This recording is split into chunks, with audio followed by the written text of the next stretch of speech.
Hello students, welcome to you. I am Sam Sharma, math and science teachers. आज मैं class 10th के chemistry chapter 1 chemical reaction and equation के बारे में मैं चर्चा कर रहा हूँ, डिस्कस कर रहा हूँ, है ना। तो अब इसमें जानना है हमको, हम लोगों को, है ना, केमिकल रिएक्शन क्या है और केमिकल इक्वेशन क्या है, इसके बारे में चर्चा करेंगे, है ना। तो हमारे, है ना, एवरीडे लाइफ में बहुत सारी केमिकल रिएक्शंस होते रहता है ना। जैसे कि, है ना, रस्टिंग ऑफ आयरन, है ना, लोहे में जंग लगना। लोहा जैसे नेल है, देख रहे हो, ये नेल है, शुरू में बहुत ही चमकीला था, बहुत ही अच्छा था, है ना, अब कैसा हो गया है। तो इसके ऊपर जो है एक ब्राउन कोटिंग का फॉर्मेशन हो गया है, जिसको रस्ट कहते हैं, है ना। तो यह जो है रस्टिंग ऑफ आयरन जो है वह क्या है, एक केमिकल रिएक्शन है। बर्निंग ऑफ कोल, कोयला को हम जलाते हैं, तो वह क्या है, केमिकल रिएक्शन का एग्जांपल है ना। डाइजेशन ऑफ फूड, हम लोग जो फूड खाते हैं वह कॉम्प्लेक्स कंपाउंड होता है और सिंपलर कंपाउंड में, सिंपलर सब्सटेंस में चेंज होता है। डाइजेशन भी एक प्रकार का क्या है, केमिकल रिएक्शन है ना। दूध से दही बनना वह केमिकल रिएक्शन का एग्जांपल है। बर्निंग ऑफ पेपर, पेपर को इसको बर्न करेंगे, है ना, ये भी केमिकल रिएक्शन होगा। हाँ, तो इस प्रकार बहुत सारे एग्जांपल है जो हमारे, है ना, लाइफ में देखने को मिलता है ना। तो केमिकल रिएक्शन जो है वह इस चैप्टर के अंतर्गत हम लोग जानना है, केमिकल, है ना, रिएक्शन एंड इक्वेशंस। अब हम लोगों को डिस्कस करना है कि केमिकल रिएक्शन क्या होता है ना। तो केमिकल रिएक्शन में क्या होता है कि जो एटम होता है ना, उसके बीच में जो बॉन्ड होती है वह बॉन्ड ब्रेक करता है या उसका फॉर्मेशन होता है। तो इस प्रकार केमिकल रिएक्शन जो है होता है ना। तो केमिकल रिएक्शन में ब्रेकिंग या making the bond of atoms, है ना। एटम में जो बॉन्ड होता है, जैसे कार्बन में को, जैसे कोयला को जलाते हैं, है ना, तो कार्बन को जलाएंगे, कार्बन प्लस ऑक्सीजन, तो बनता है कार्बन डाइऑक्साइड बनता है और इससे हीट निकलती है ना। तो कार्बन के बीच में जो बॉन्ड होता है, ये बॉन्ड है, कोवैलेंट बॉन्ड होता है, यह बॉन्ड क्या करेगा, ब्रेक करता है। अब ब्रेक करने से हमको एनर्जी की प्राप्ति होगी, यानी यह एक प्रकार का केमिकल रिएक्शन का एग्जांपल हो गया, है ना। Burning of coal is example of chemical reactions, है ना। तो केमिकल रिएक्शन होता है तो उसमें दो तरह की चेंजिंग, है ना, हो सकता है। तो वैसे फिजिकल चेंज दो तरह का होगा, एक फिजिकल चेंज होता है, एक केमिकल चेंज होता है। तो फिजिकल चेंज में क्या होगा, न्यू सब्सटेंस का फॉर्मेशन नहीं होता है ना। जैसे कि मान लिया जाए कि यह पेपर है, ठीक है, पेपर है, इसको हम फाड़ दिए, फिर इस पेपर को फाड़ दिए, है ना, फिर इसको फाड़ दिए, तो पेपर का एक टुकड़ा जो है उसमें पेपर का ही प्रॉपर्टी है ना। इसमें नया प्रॉपर्टी जो है नहीं बना है ना। तो यह एक प्रकार का फिजिकल चेंज है ना। ये पेपर में पेपर का ही जो है प्रॉपर्टी है ना, दूसरा प्रॉपर्टी इसमें नहीं है। तो यह एक प्रकार का फिजिकल चेंज का एग्जांपल हो गया।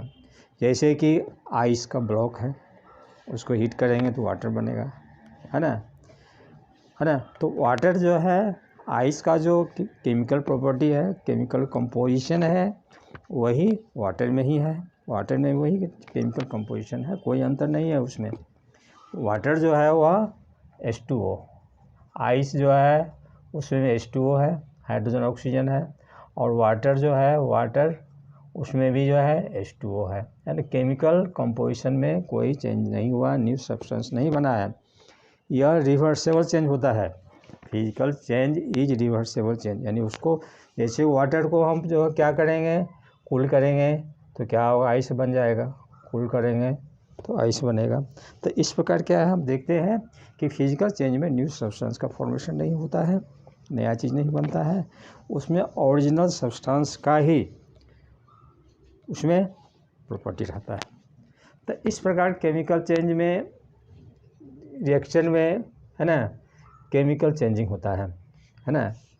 तो केमिकल चेंजिंग में क्या होता है कि उसमें न्यू सब्सटेंस का फॉर्मेशन होता है, न्यू सब्सटेंस का फॉर्मेशन होगा जिसका प्रॉपर्टी जो है ओरिजिनल सब्सटेंस यानी रिएक्टेंट की प्रॉपर्टी से डिफरेंट होता है ना।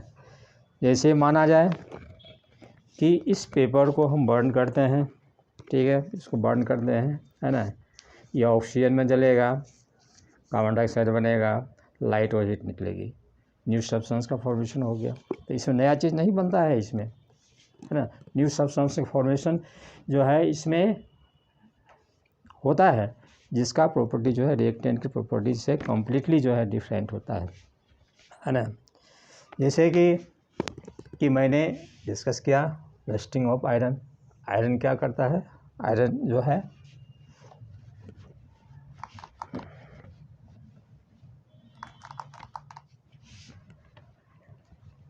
रस्टिंग ऑफ आयरन, जैसे माना जाए कि आयरन का नेल है, ठीक है, यह ऑक्सीजन से प्लस मॉइस्चर मतलब होता है H2O, उससे जो रिएक्शन करेगा तो उसके ऊपर एक जो है ब्राउन, रेडिश ब्राउन जो लेयर का फॉर्मेशन होगा जिसको बोलते हैं रस्ट कहते हैं, इसको रस्ट कहा जाता है।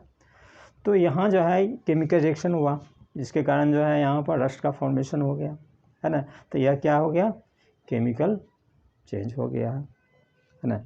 जैसे कार्बन प्लस ऑक्सीजन, इसको जलाएंगे तो कार्बन डाइऑक्साइड बनेगा, प्लस हीट निकलेगा तो न्यू सब्सटेंस का फॉर्मेशन हो गया। इसमें कार्बन का भी प्रॉपर्टी नहीं है, ऑक्सीजन का भी प्रॉपर्टी नहीं है ना। यानी रिएक्टेंट के प्रॉपर्टी से यह प्रोडक्ट जो बना है उसका जो है इंटायरली डिफरेंट होता है ना। अब जैसे कि माना जाए कि यह माचिस है, ठीक है, देख रहे हो माचिस है, इसको मैं जला रहा हूँ, ठीक है, देखो जल गया। ऐसा क्या हुआ, ये क्या कैसा चेंज है, फिजिकल है कि केमिकल है? यह केमिकल है क्योंकि इसके ऊपर क्या होता है, देख रहे हो, यह रेड फास्फोरस है ना। वह ऑक्सीजन में जो है उसको बर्न करेंगे, जिस फ्रिक्शन से हीट प्रोड्यूस होता है, तब यह क्या बनेगा, फास्फोरस पेंटाऑक्साइड भी बन सकता है और फास्फोरस ट्राइऑक्साइड भी बन सकता है। तो यहाँ क्या हो गया, एक तरह का केमिकल चेंज हुआ, न्यू सब्सटेंस का फॉर्मेशन हुआ, है ना। और इसको यह इरिवर्सिबल होता है ना। हम चाहेंगे कि कार्बन डाइऑक्साइड से जो हम कार्बन को ऑब्टेन करने के तो नहीं होगा, इरिवर्सिबल चेंज होता है। तो इस प्रकार केमिकल चेंज में जो होता है बहुत सारा जो है चेंजिंग जो देखने को मिलता है। चेंज ऑफ स्टेट होता है, चेंज ऑफ हीट होता है, चेंज ऑफ कलर होता है, इवोल्यूशन ऑफ गैसेस होता है, फॉर्मेशन ऑफ प्रेसिपिटेशन होता है। यानी इतना चेंज जो है केमिकल चेंज में, केमिकल रिएक्शन में होता है। Chemical changing, change of state होगा, चेंज ऑफ हीट होता है, चेंज ऑफ कलर होगा और evolution of gases, formation of precipitation, है ना। अब मैं सब के बारे में एक एक करके मैं चर्चा कर रहा हूँ, है ना।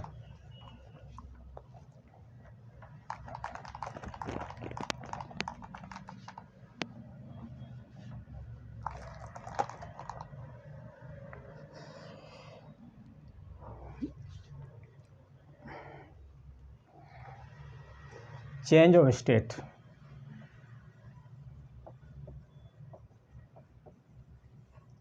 जैसे माना है हाइड्रोजन गैस है और प्लस ऑक्सीजन गैस है, दोनों रिएक्शन करेगा तो H2O बनेगा, ठीक है, बैलेंस में 2 आ जाता है। तो यह क्या हो गया, गैसियस स्टेट हो गया, ऑक्सीजन भी गैसियस स्टेट हो गया, ये क्या है, लिक्विड स्टेट में आ गया। तो यहाँ फिजिकल जो है चेंजिंग हो गया यहाँ पर, क्योंकि यह गैसियस स्टेट में है, यह लिक्विड स्टेट में आ गया। तो केमिकल रिएक्शन में क्या होगा, चेंज ऑफ स्टेट होता है ना। चेंज ऑफ स्टेट हो गया, यानी इसका स्टेट जो है फिजिकल स्टेट जो भी होगा वो चेंज हो गया। यहाँ पर हाइड्रोजन वो गैसियस स्टेट में है, ऑक्सीजन जो गैसियस स्टेट में है, दोनों कंबाइन करेगा तो वाटर का फॉर्मेशन करता है, H2O का, वो लिक्विड स्टेट में है। तो इस प्रकार चेंज ऑफ स्टेट होता है। ठीक है।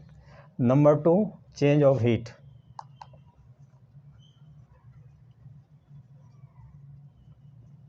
चेंज ऑफ हीट है ना, कार्बन प्लस ऑक्सीजन, इसको हम बर्न करेंगे, कार्बन डाइऑक्साइड बनेगा और हीट जो है वह निकलेगी। तो यहाँ हम क्या देख रहे हैं कि इस केमिकल रिएक्शन में चेंज ऑफ हीट हो रहा है ना, हीट जो निकल होगा, है ना। तो इसमें चेंज ऑफ हीट भी हो सकता है ना। आप जैसे कि कैल्शियम ऑक्साइड है प्लस H2O हो गया, तो कैल्शियम हाइड्रोक्साइड बनेगा, है ना। इसमें भी क्या होगा, हीट जो है वह निकलता है।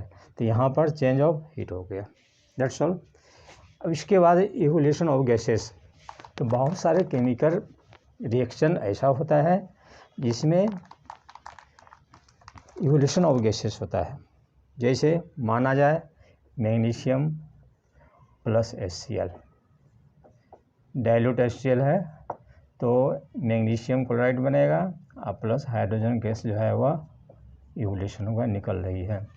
तो केमिकल रिएक्शन में क्या होता है, इवोल्यूशन ऑफ गैसेस भी होता है। तो इवोल्यूशन ऑफ गैसेस हो रहा है, निकल रहा है, गैस निकल रही है, तो वह केमिकल रिएक्शन कहलाता है। ठीक है। उसके बाद है change of colour.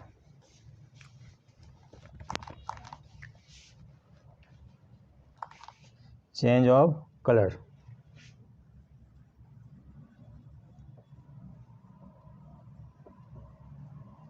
Change of colour में क्या होता है ना, जैसे ये बेरियम क्लोराइड हो गया का सोल्यूशन हो गया, ये हो गया H2SO4 हो गया।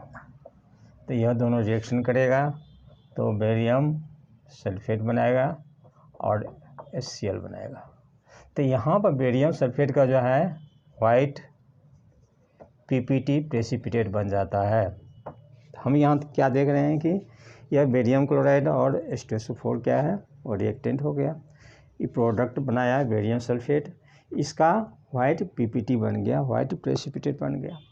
तो इस पर हम देख रहे हैं कि चेंज ऑफ कलर होगा। ये क्या कलरलेस था, लेकिन क्या हुआ, आफ्टर रिएक्शन के बाद जो है वह वाइट प्रेसिपिटेट जो है बन गया।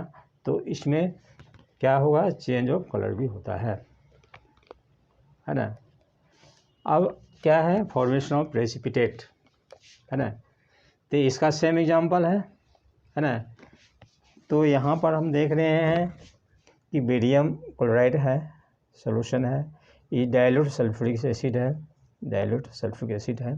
तो बेरियम सल्फेट का इनसॉल्युबल वाइट प्रेसिपिटेट जो है, जैसे मान लिया कि यह टेस्ट ट्यूब है, ठीक है, इसमें बेरियम क्लोराइड था पहले, BaCl2 था, इसमें जो है हम H2SO4 जो है डाल दिए इसमें डाइल्यूट, तो कि रिएक्शन किया, तो यहाँ पर जो है ना वाइट प्रेसिपिटेट जो है इनसॉल्युबल सब्सटेंस यहाँ जमा हो जाएगा, इनसॉल्युबल।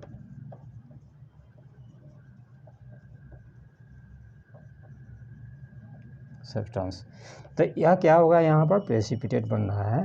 तो केमिकल रिएक्शन में क्या होगा, फॉर्मेशन ऑफ प्रेसिपिटेट होता है ना। तो इस प्रकार जो हमने देखा कि जब केमिकल रिएक्शन होती है तो उसमें बहुत तरह चेंजेज होता है ना।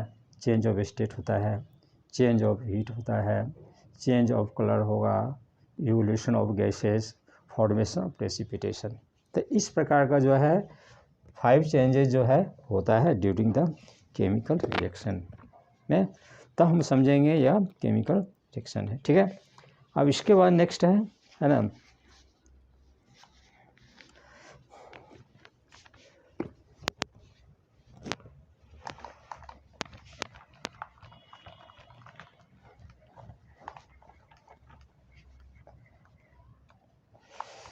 कोई भी केमिकल इक्वेशन है ना, chemical equation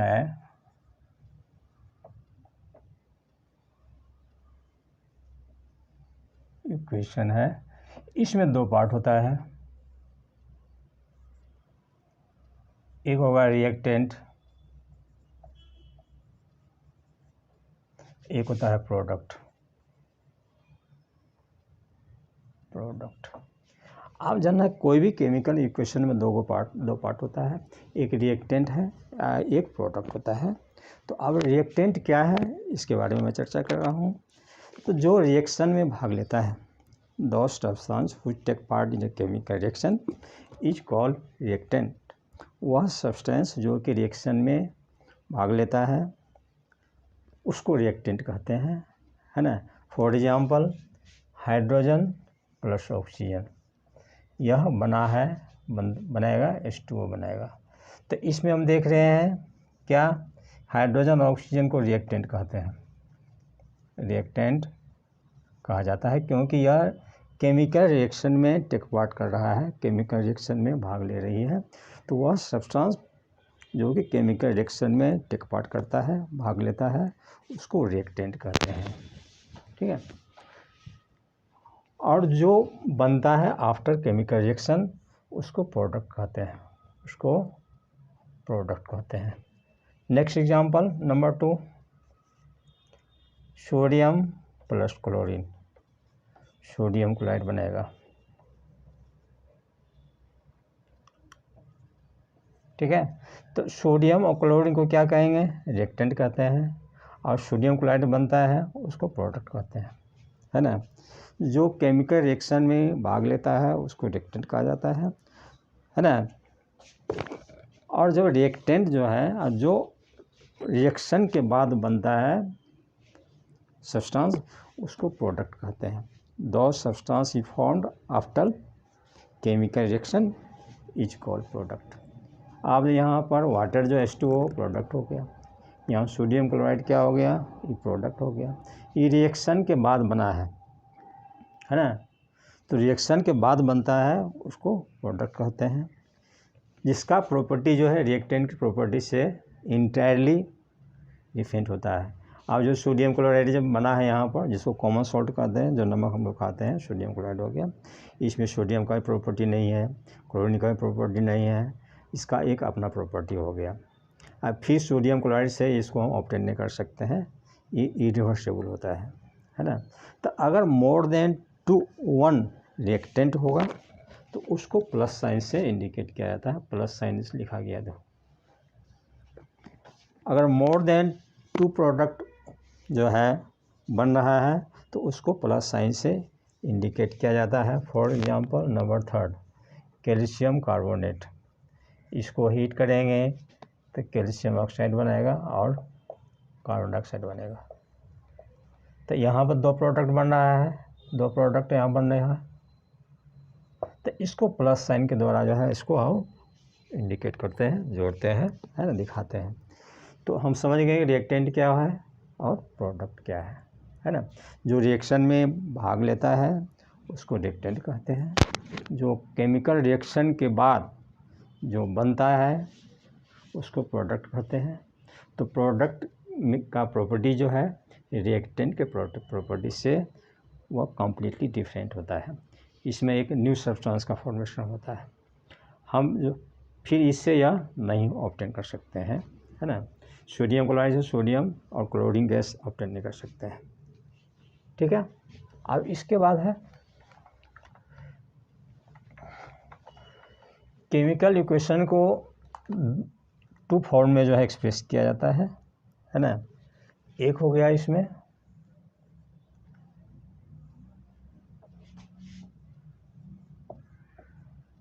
word chemical equation,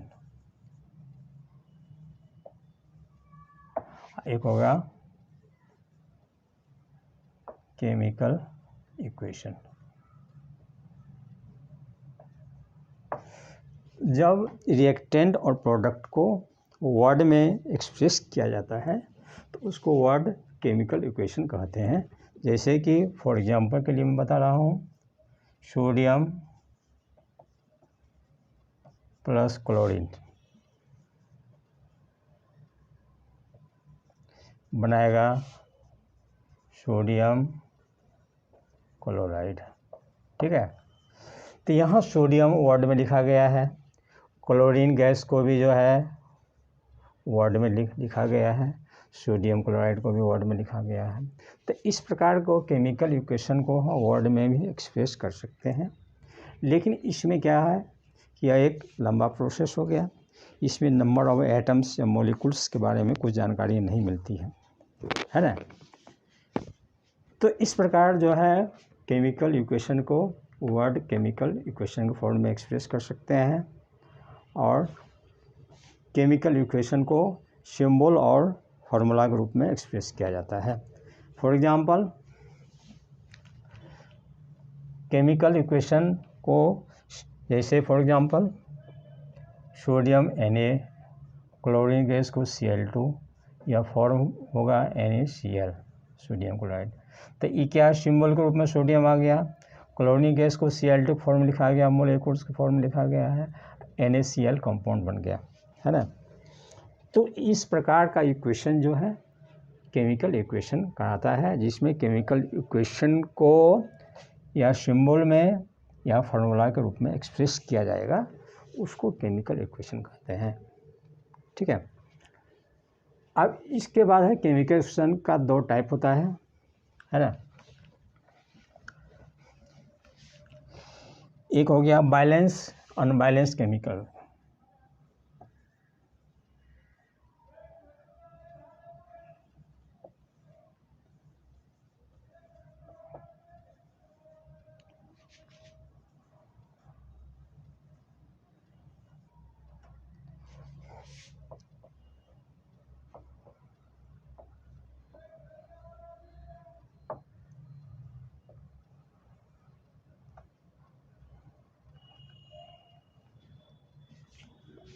chemical equation को दो फॉर्म में होता है, एक अनबैलेंस्ड केमिकल इक्वेशन होता है ना, जिसको स्केलेटन्स केमिकल इक्वेशन कहते हैं। स्केलेटन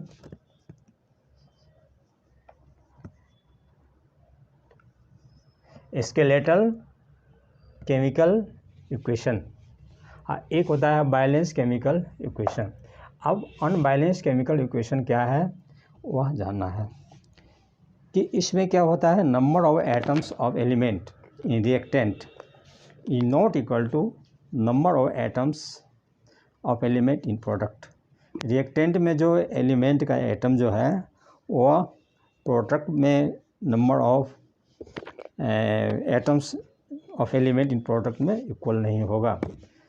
इसको बोलते हैं केमिकल इक्वेशन का ढांचा, इसको ढांचा कहा जाता है। जैसे कि हाइड्रोजन प्लस क्लोरीन, यह बनाएगा HCl बनाएगा, है ना। रिएक्टेंट हो गया, रिएक्टेंट है, ये प्रोडक्ट है। हम देख रहे हैं लेफ्ट हैंड साइड हो गया, इसको माना जाएगा, ये राइट हैंड साइड हो गया। ठीक है, तो इसमें हाइड्रोजन का 2 एटम है, इसमें 1 एटम है। क्लोरीन का यहाँ 2 एटम है, यहाँ 1 एटम बराबर नहीं है। तो इस प्रकार के इक्वेशन को अनबैलेंस केमिकल इक्वेशन कहते हैं, है ना। Number of atoms in different element in reactant is not equal to number of atoms of different element in product, बराबर नहीं होगा। और दूसरा है number total mass of reactant is not equal to total mass of product. जितना इसका मास होगा उतना इसका मास नहीं है, है ना। For example number 2, oxygen plus hydrogen बनाएगा H2O, रिएक्टेंट हो गया, ये प्रोडक्ट हो गया। ठीक है, अब इसका है, इसका निकालते हैं 16 × 2, यहाँ 1 × 2 हो गया, ये हो गया 18 हो गया, अभी 32, ये हो गया 32, ये हो गया 2, यानी 34 हो गया।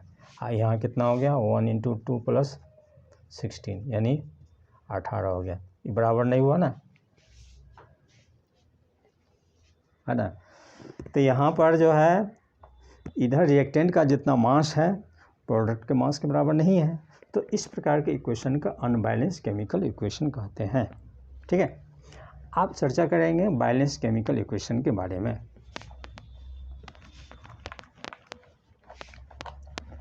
बैलेंस केमिकल इक्वेशन क्या होता है, बैलेंस माने संतुलित, है ना। तो इसमें क्या हो गया, number of atoms of reactant in product should be equal the number of atoms of reactant of product, है ना। रिएक्टेंट में जितना भी एटम्स जो होगा कोई भी एलिमेंट का प्रोडक्ट में के बराबर होगा। जैसे कि एग्जांपल हाइड्रोजन प्लस ऑक्सीजन, है ना, H2O बन गया। इसको बैलेंस में यहाँ 2 आएगा, यहाँ पर 2 आया। तो यहाँ हम देखते हैं हाइड्रोजन का कितना एटम है, 4 एटम है। यहाँ भी हाइड्रोजन का 4 एटम है। यहाँ ऑक्सीजन का 2 एटम है। यहाँ भी ऑक्सीजन का 2, यहाँ 2 लिखने से इसका भी 2 एटम हो गया। तो ये क्या हो गया, बैलेंस केमिकल इक्वेशन हो जाएगा।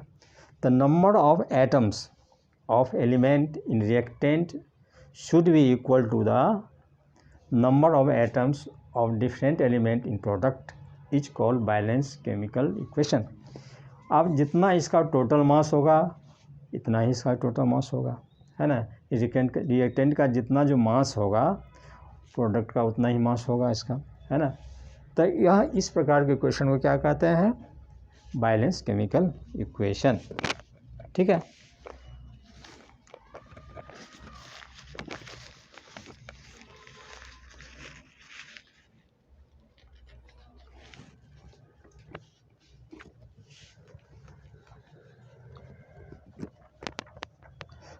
अब है टाइप ऑफ केमिकल रिएक्शन, अलग अलग टाइप होता है। और टाइप ऑफ केमिकल रिएक्शन, तो पहला है combination reaction.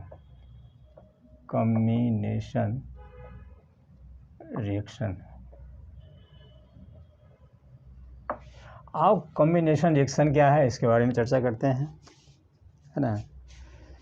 Type of reaction in which two substance to combine to each other to give single substance single product is called combination. Combination में होता है मिलना, कॉम्बिनेशन में मिलना होता है। जैसे हाइड्रोजन प्लस ऑक्सीजन गैस, यह बनाएगा H2O। ठीक है। तो यहाँ पर हाइड्रोजन और ऑक्सीजन दोनों कंबाइन करके वाटर का फॉर्मेशन क्या है, सिंगल प्रोडक्ट का क्या है ना, जिसका प्रॉपर्टी जो है रिएक्टेंट के प्रॉपर्टी से डिफरेंट होता है ना। नंबर बी, है ना, कार्बन प्लस ऑक्सीजन, तो बनाएगा कार्बन डाइऑक्साइड। यह रिएक्टेंट हो गया, ये प्रोडक्ट हो गया। तो कार्बन ऑक्सीजन से कंबाइन किया तो कार्बन डाइऑक्साइड बनाया, तो ये भी कॉम्बिनेशन रिएक्शन का एग्जाम्पल हो गया। Number C, sodium plus chlorine gas, बनाएगा सोडियम क्लोराइड। बैलेंस करते हैं तो यहाँ 2 हो जाएगा, यहाँ पर 2 हो जाएगा। तो यहाँ पर सोडियम क्लोराइड जो फॉर्मेशन हुआ है इसमें 2 सब्सटेंस सोडियम है, क्लोरीन गैस है। ये गैस है, ये सॉलिड है ना। तो इस प्रकार क्या हो गया, सोडियम क्लोराइड का फॉर्मेशन हुआ, जिसका प्रॉपर्टी जो है सोडियम और क्लोरीन प्रॉपर्टी से डिफरेंट होता है। न्यू सब्सटेंस का फॉर्मेशन होता है ना। तो इस प्रकार कॉम्बिनेशन रिएक्शन में क्या होता है, 2 सब्सटेंस मिल करके एक सिंगल प्रोडक्ट बनता है, जिसको प्रोडक्ट कहते हैं। हाँ, उस प्रोडक्ट में रिएक्टेंट का प्रॉपर्टी नहीं होता है ना। तो इस प्रकार हम देख रहे हैं कि कॉम्बिनेशन रिएक्शन में 2 सब्सटेंस रिएक्टेंट एक सिंगल प्रोडक्ट बनता है ना।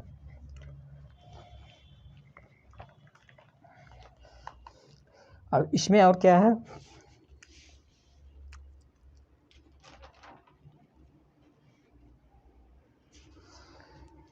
इसमें एक है एक्सोथर्मिक रिएक्शन।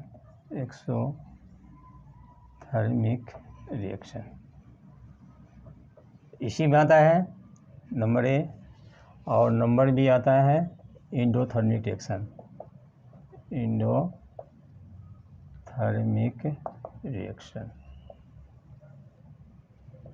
ठीक है। तो कॉम्बिनेशन रिएक्शन में भी 2 टाइप होता है। एक एक्सोथर्मिक रिएक्शन, है ना, वह रिएक्शन जिसमें हीट निकलती है, हीट का रिलीज होता है, हीट निकलती है है ना। तो इस प्रकार के रिएक्शन को एक्सोथर्मिक रिएक्शन कहते हैं, यानी type of reaction in which heat is released is called exothermic reaction, है ना। फॉर एग्जांपल के लिए मैं बता रहा हूँ, कार्बन प्लस ऑक्सीजन, तो कार्बन डाइऑक्साइड बनेगा और हीट निकलती है, तो ये क्या हो गया, एक्सोथर्मिक रिएक्शन हो गया, है ना। Number 2,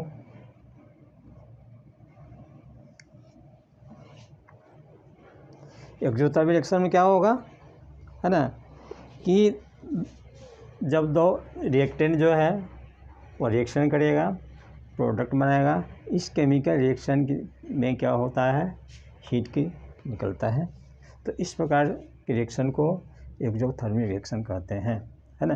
carbon plus oxygen, carbon dioxide plus heat, heat यहाँ निकल रही है, इसलिए इसको कहते हैं एक्सोथर्मिक रिएक्शन, है ना। एक्सो मैंने बाहर निकालना, है ना, वो रिएक्शन जिसमें हीट बाहर निकलती है एक्सोथर्मिक रिएक्शन कहा जाता है ना।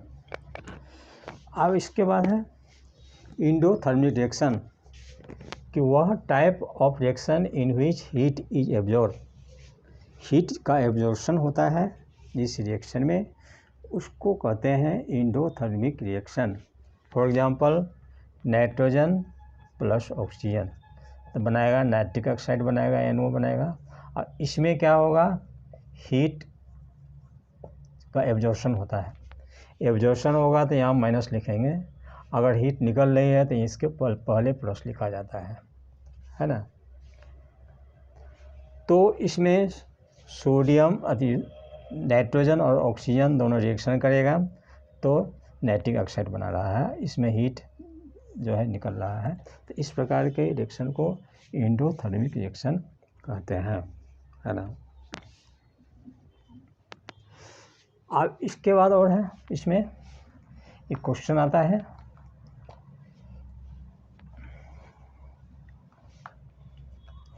कि वाइट वॉशिंग करने के लिए क्विकलाइम का यूज क्यों किया जाता है ना, और वह उसमें 1 या 2 दिन के बाद उसमें शाइनिंग सरफेस आ जाता है। इसका रीज़न होगा, क्विकलाइम का फार्मूला होता है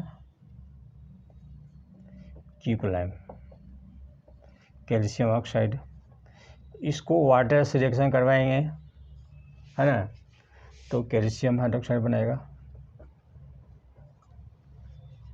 है ना। तो इसको कहा जाता है सेलेक्ट लाइम, है ना। तो यही सेलेक्ट लाइम का यूज हम लोग करते हैं वाइट वॉशिंग के लिए, वाइट वॉशिंग ऑफ वॉल का वाइट वॉशिंग करने के लिए सेलेक्ट लाइम का यूज किया जाता है, क्या कारण है ना। ये बहुत इम्पोर्टेंट क्वेश्चन है। अब क्या होता है, जब वाइट वॉशिंग करते हैं तो कैल्शियम हाइड्रोक्साइड जो होता है वह कार्बन डाइऑक्साइड से रिएक्शन करेगा, है ना, तो कैल्शियम कार्बोनेट बनाएगा और प्लस H2O बनेगा, है ना। यह जो है बनता है ना, यह बैलेंस किया हुआ इक्वेशन है, कैल्शियम कार्बोनेट प्लस H2O बनेगा, और वह क्या होगा 2 डेज या 3 डेज के बाद जो है वॉल के ऊपर जो है एक कोटिंग का फॉर्मेशन हो जाता है। क्या होता है, एक थिन कोटिंग का फॉर्मेशन हो जाता है, किसका, कैल्शियम कार्बोनेट,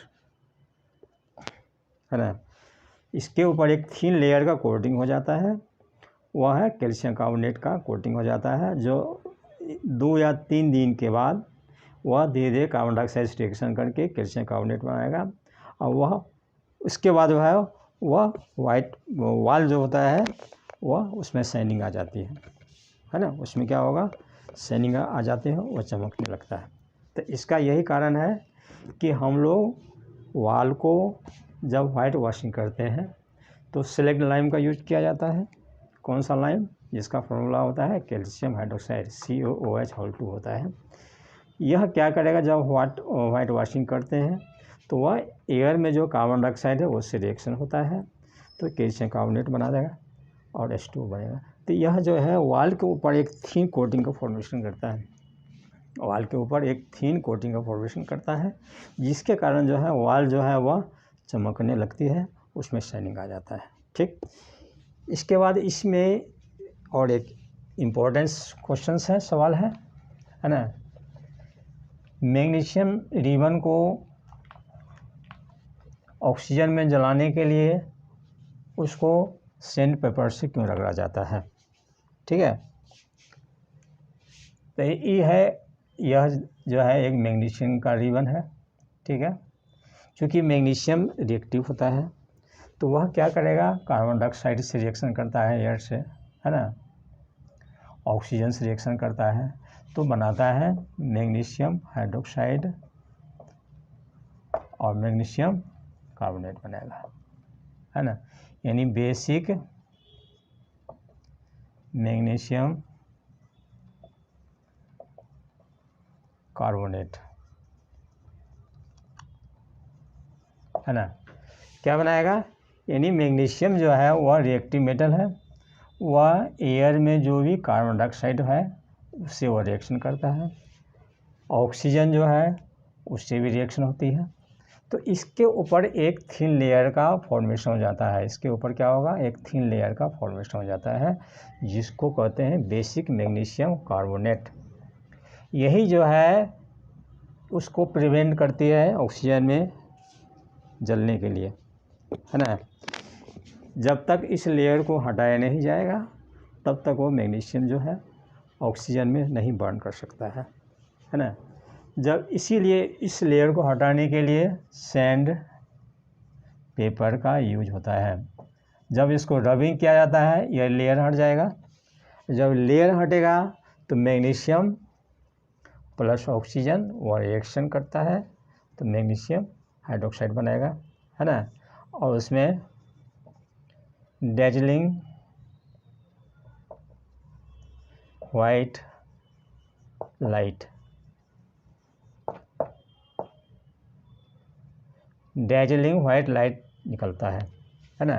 तो इस प्रकार जो है मैग्नीशियम रिबन को ऑक्सीजन में बर्न करने के लिए उसको सैंड पेपर से रगड़ा जाता है, क्योंकि magnesium is a reactive metal which react with carbon dioxide and oxygen from the air to form basic magnesium carbonate. There is formation of the thin coating on the magnesium ribbon, so it prevents the magnesium to burn in the oxygen. When we rub the magnesium ribbon with sandpaper, the thin coating is removed, then it reacts easily to oxygen gas to give magnesium oxide with dazzling white light. That's all. इसलिए magnesium ribbon को हवा में जलाने के लिए उसे sand paper से रगड़ा जाता है। ठीक है, यह कॉम्बिनेशन रिएक्शन का हो गया है।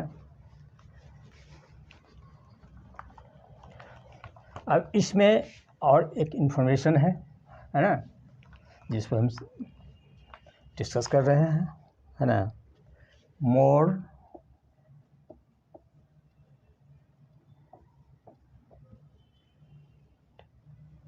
more informating about chemical reaction. अब है कि केमिकल रिएक्शन को हम किस तरह जो है मोर इन्फॉर्मेटिव बना सकते हैं, है ना, जिस पर मैं चर्चा कर रहा हूँ।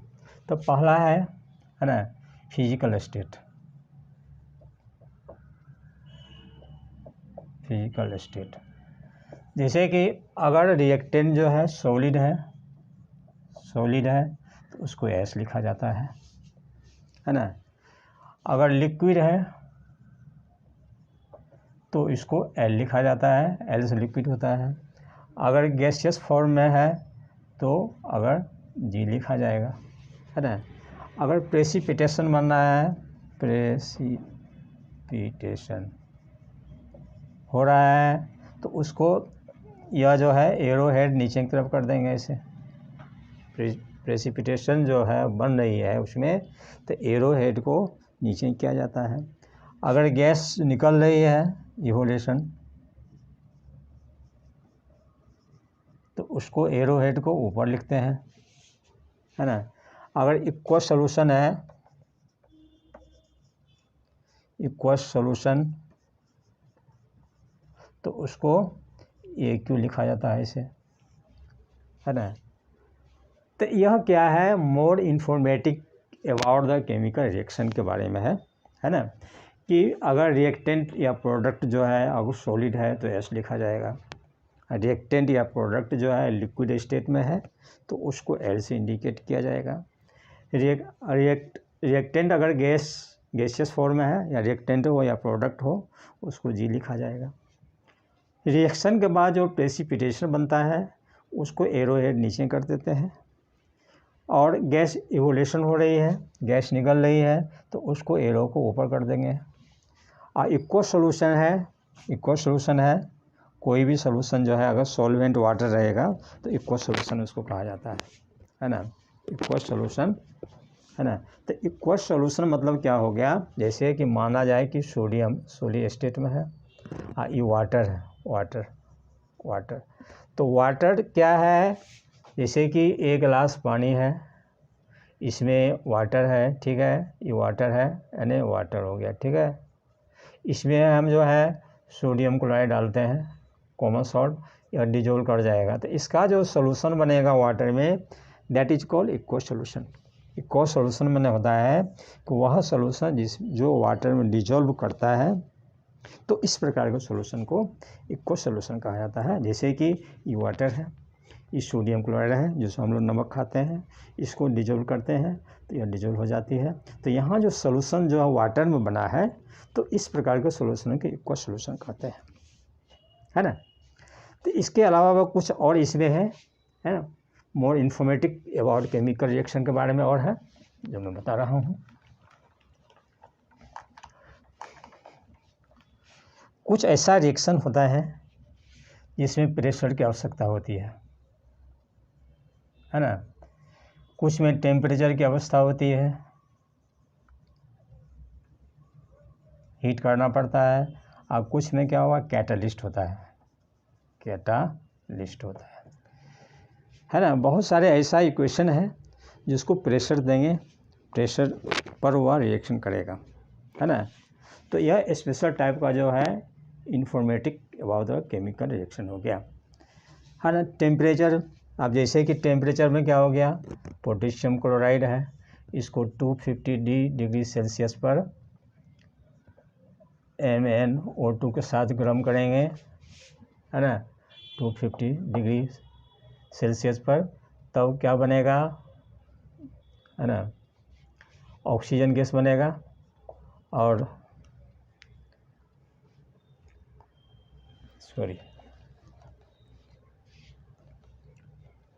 जैसे कि माना जाए कि नाइट्रोजन हो गया और प्लस ऑक्सीजन है, इसको जो है हीट करेंगे तब जो है क्या बनेगा, नाइट्रिक ऑक्साइड बनेगा। तो इसमें क्या हो गया, टेम्परेचर की आवश्यकता हो गई। तो बहुत सारा ऐसा रिएक्शन है जिसमें उसको हीट करना पड़ता है ना, तब वह रिएक्शन कंप्लीट होगा, है ना। इसके बाद तीसरा है कैटालिस्ट। तो कैटालिस्ट है क्या, अब इसके बारे में जानना है, इसका क्या काम है, कैटालिस्ट कैसे काम करता है। तो कैटालिस्ट जो है एक केमिकल सब्सटेंस होता है जो कि रेट ऑफ रिएक्शन को या तो बढ़ा देगा या घटा देता है ना। नहीं तो अगर कैटलिस्ट का यूज अगर नहीं करेंगे तो उसको बहुत ज़्यादा गर्म करना पड़ता है, बहुत हीट करना पड़ेगा, है ना। तो catalyst is a chemical substance which increase या decrease the chemical rate of reaction without take part in chemical reaction, है ना, उसको कैटलिस्ट कहते हैं, है ना। तो बहुत सारा ऐसा जो है कैटलिस्ट होता है, जैसे कि पोटेशियम क्लोरेट है ना, इसमें MnO2 जो है ना, 250 पर गर्म करेंगे तब क्या बनेगा, है ना, तो ऑक्सीजन गैस की प्राप्ति होगी।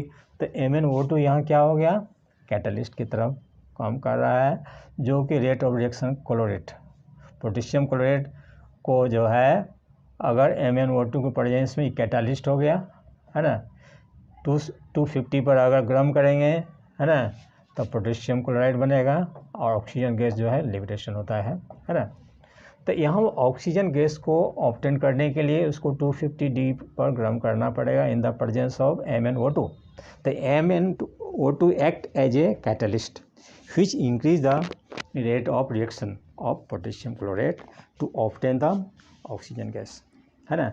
अगर इसका यूज अगर हम नहीं करते हैं तो हमको 500 डिग्री सी पर इसको गर्म करना पड़ेगा। तो यह बहुत सारे ऐसा केमिकल्स रिएक्शन है जिसमें कैटलिस्ट की आवश्यकता होती है, और बिना कैटलिस्ट का रेट ऑफ रिएक्शन जो है वह इंक्रीज नहीं करेगा, है ना। उसको अधिक टाइम तक जो है रिएक्शन कराना पड़ेगा या अधिक टेम्परेचर की आवश्यकता होगी। तो इस प्रकार जो है केमिकल इक्वेशन को हम मोर इंफॉर्मेटिव बना सकते हैं, ठीक है। टाइप ऑफ रिएक्शन में दूसरा है डिकम्पोजिशन रिएक्शन।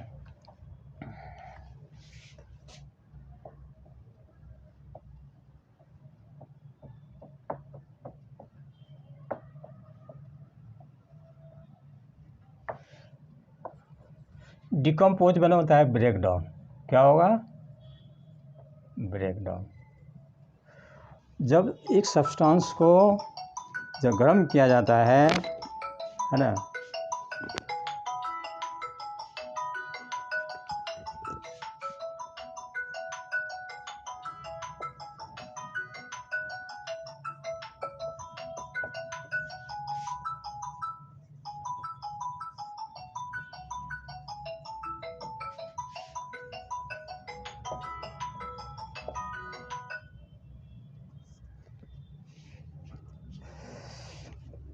यानी जब कोई सब्सटेंस को जो गर्म करते हैं, हीट करते हैं, तो वह डिकम्पोज हो जाएगा, है ना, मोर देन वन प्रोडक्ट में। तो इस प्रकार के रिएक्शन को डिकम्पोजिशन रिएक्शन करते हैं। यानी type of reaction in which one substance is heated to give more than one product is called decomposition reaction.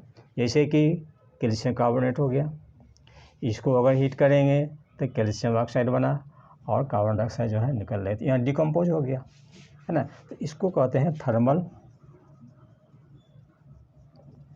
Decomposition reaction. Thermal मतलब होता है हीट।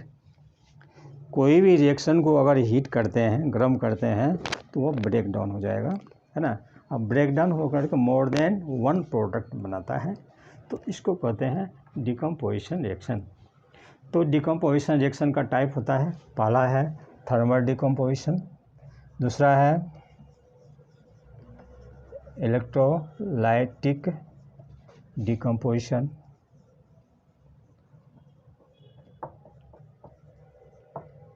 रिएक्शन। इलेक्ट्रोलाइटिक जैसे कि फॉर एग्जांपल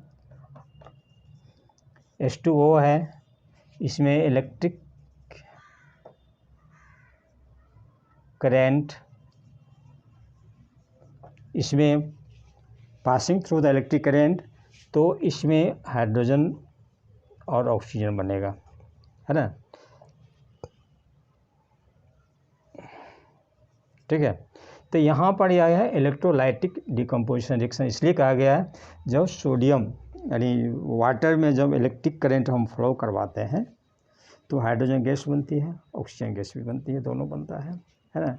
तो कोई एनोड और कैथोड पर जमा होता है, तो इसमें जो है यह डिकम्पोज कर गया, किसमें?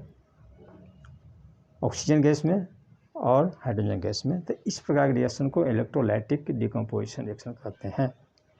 तीसरा है फोटोलाइटिक।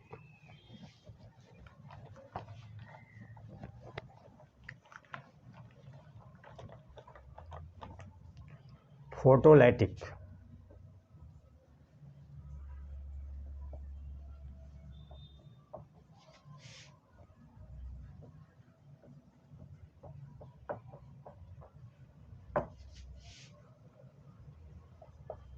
फोटोलाइटिक, फोटो मीन्स होता है लाइट।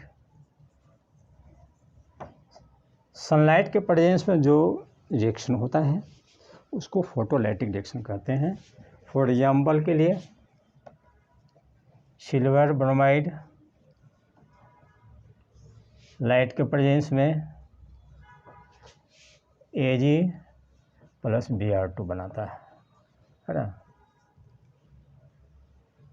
तो इस प्रकार जो है का रिएक्शन को कहते हैं फोटोलाइटिक। फोटो मीन्स लाइट, सन के लाइट के प्रेजेंस में सिल्वर ब्रोमाइड जो है वो ब्रेक करता है, डिकम्पोज करता है सिल्वर और ब्रोमीन गैस में, है ना। तो इस प्रकार के रिएक्शन को फोटोलाइटिक डिकम्पोजिशन रिएक्शन कहते हैं, जो कि बहुत ही इसका यूज होता है white and black photographic plate जो होता है ना, उसमें सिल्वर ब्रोमाइड का यूज किया जाता है। तो सिल्वर ब्रोमाइड जो है अगर लाइट के प्रेजेंस में, लाइट से उसको एनर्जी मिलती है, यह डिकम्पोज कर जाएगा सिल्वर और ब्रोमीन गैस में। तो इस प्रकार डिकम्पोजिशन का 3 टाइप होता है। थर्मल डिकम्पोजिशन हो गया, है ना, इलेक्ट्रोलाइटिक डिकम्पोजिशन हो गया, और थर्ड हो जाएगा फोटोलाइटिक डिकम्पोजिशन, जो कि बहुत ही इम्पोर्टेंट है ना। तो नेक्स्ट ये पार्ट 1 हो गया। पार्ट 2 में फिर आगे तुम लोगों को बताऊंगा। अगर मेरा वीडियो अच्छा लगा होगा तो ज़रूर इसको लाइक कीजिए और अपने फ्रेंड में भी इसको शेयर कीजिए, ताकि मुझे अधिक से अधिक अच्छे से अच्छे वीडियो जो है बनाने का मौका मिले, है ना। फिर मैं अगली वीडियो के साथ मिलूँगा। Thank you.